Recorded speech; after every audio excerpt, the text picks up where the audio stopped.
Matric পৰীক্ষাৰ্থীৰ বাবে ৰাজ্যৰ গাঁওসমূহত হ'ব নৈশ বিদ্যালয়। গাঁৱৰ শিক্ষিত যুৱকসকলে পঢ়ুৱাব মেট্ৰিক পৰীক্ষাৰ্থীসকলক। অংগনবাড়ী কেন্দ্ৰ আৰু বিদ্যালয়সমূহত হ'ব এই নৈশ বিদ্যালয়।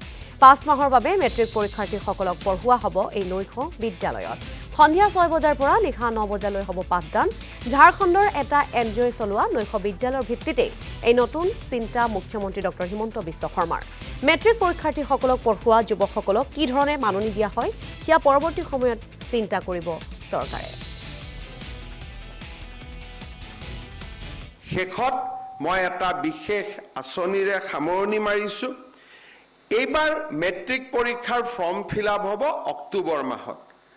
অক্টোবৰ মাহত ফৰ্ম ফিল-আপ হৈ যোৱাৰ পিছত ফেব্ৰুৱাৰী মাৰ্চলৈকে অসমৰ গাঁওসমূহত আমি নিশাৰ স্কুল, নাইট স্কুল, অৰ্থাৎ সেই গাঁৱৰ যিজন BA, BSc পাছ কৰা ল'ৰা ছোৱালী আছে, সেইজনে গাঁৱৰ ল'ৰা ছোৱালীখিনিক বিদ্যালয় পাৰ হৈ যোৱাৰ পিছত একত্ৰিত কৰি তেওঁলোকক স্পেচিয়েল ক্লাছ কৰাৰ ব্যৱস্থা কৰক।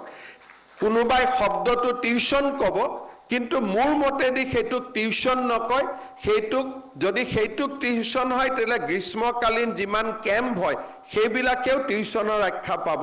ইয়াত প্ৰফেশ্যনেল কাম কম থাকিব। ইয়াত ব্যৱস্থা হ'ব যে স্কুলত যিমানখিনি পঢ়াব, ধনী ল'ৰা ছোৱালীবিলাকে যদি মানুহৰ ঘৰত গৈ কাৰোবাৰ টিউচন মাষ্টৰ থাকে, আমি গাঁৱৰ অংগনবাড়ী কেন্দ্ৰটো গাঁৱৰ স্কুলখনক ব্যৱহাৰ কৰিম, যাতে গাঁৱৰ 4জন শিক্ষিত ল'ৰাই সেই গাঁৱৰ মেট্ৰিকৰ কেণ্ডিডেটবিলাকক স্পেচিয়েলি 5 মাহৰ কাৰণে পঢ়ুৱাব পাৰে। আৰু তাৰ কাৰণে এইবাৰ আমি প্ৰতিজন মেট্ৰিকৰ কেণ্ডিডেটৰ বিপৰীতে 300 টকাকৈ বাজেট ৰাখিছোঁ। শিক্ষকসকলক আমি প্ৰত্যক্ষভাৱে দিম বা ছাত্ৰসকলৰ জৰিয়তে দিম, তাৰ বিষয়ে আমি পিছত আলোচনা কৰিম। গাঁৱত যদি 50জন ষ্টুডেণ্ট আছে, 2জন গ্ৰেজুৱেট পাছ কৰা ল'ৰা আছে, তাতে এই 4 মাহ তেওঁলোকে মেট্ৰিকৰ ল'ৰাখিনিক ভাল কৰি পঢ়াওক, ভাল কৰি শুনাওক। আৰু মই ঝাৰখণ্ডত নিৰ্বাচনী প্ৰচাৰৰ সময়ত এটা NGOই চলোৱা এই বিদ্যালয়বিলাক চাই আহিছিলোঁ, বহুত এফেক্টিভ হয়। সেই ধৰণৰ এটা প্ৰয়োগ এইবাৰ আমি অসমৰ গোটেই গাঁৱত কৰিব খুজিছোঁ যে চৰকাৰে মাননি দিব।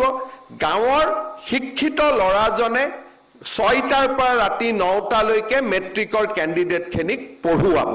আৰু আমি এই ধৰণে নতুন নতুন উদ্ভাৱনী চিন্তাৰে প্ৰতিষ্ঠিত চিন্তাক আমি প্ৰত্যাহ্বান জনাব খোজোঁ।